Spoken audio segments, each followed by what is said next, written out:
Praise the Lord, our daily bread. Jude chapter 1 verse 20. You, beloved, keep building up yourselves on your most holy faith, praying in the Holy Spirit. O Almighty God, thank you for giving this wonderful verse. May your presence showers on us. O Lord, in today's era, the word faith has been lost. Let us think about whether we are faithful to God. Are we faithful to our parents?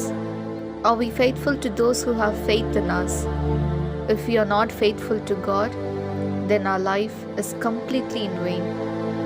Therefore, on this day, let us pray to the Holy Spirit for the gift of faith and build our lives in a good way. We ask this in the name of Jesus Christ.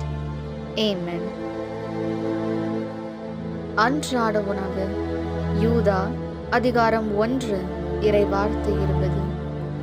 அன்பானவர்களே, தூய்மை மிகு விசுவாசத்தை அடிப்படையாக கொண்டு உங்கள் வாழ்வை கட்டி எழுப்புங்கள்.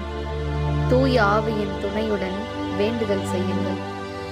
அன்பின் தகப்பனே, இன்றைய நாளிலே இந்த இறை மன்னாவை கொடுத்ததற்காக நன்றி ஆண்டவரே. இறைவா, இன்றைய காலகட்டத்தில் விசுவாசம் என்ற வார்த்தை தொலைந்து விட்டது. நாம் கடவுளுக்கு விசுவாசம் உள்ளவர்களாய் இருக்கின்றோமா? நம் பெற்றோருக்கு விசுவாசமாய் இருக்கின்றோமா? நம் மீது நம்பிக்கை வைத்திருப்பவர்களுக்கு விசுவாசமாய் இருக்கின்றோமா என்று சற்று சிந்தித்து பார்ப்போம். கடவுளுக்கு நாம் விசுவாசமாய் இல்லையெனில் நாம் வாழ்வது முற்றிலும் வீண். எனவே இந்நாளில் தூய ஆவியிடம் விசுவாசம் என்னும் அருட்கொடைக்காக மன்றாடி நம் வாழ்வை நன்முறையில் கட்டி எழுப்ப மன்றாடுவோம். ஆமீன். அன்னன்னுள்ள போஜனம். யூதாஸ் 1 அத்தியாயம் 20 வாக்கியம். பீரியப்பட்டவரே, நீங்கள் பரிசுத்தாத்மாவில் பிரார்த்திச்சு கொண்டு നിങ്ങളുടെ പവിത്രമായ വിശ്വാസത്തിൽ അഭിവൃദ്ധി പ്രാപിക്കുവിൻ.